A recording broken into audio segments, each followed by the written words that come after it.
How to organize toolboard and workshop makeover part 2. Takes time to finish the part 2 because I have a lot of work to do.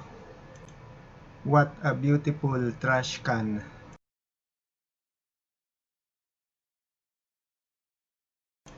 And this is stand for exhaust valve when overhauling.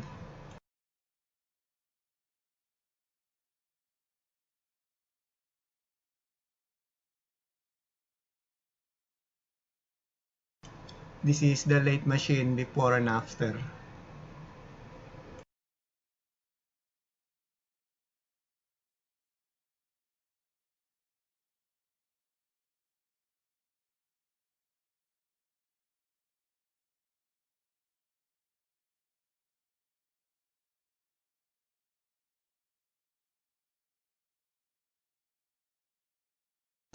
I already mentioned about this in my part 1.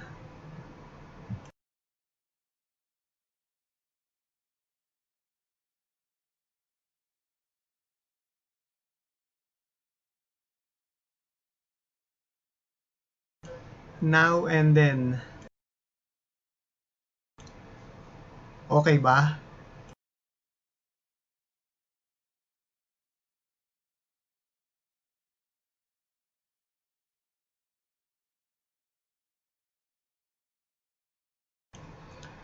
Thank you for watching.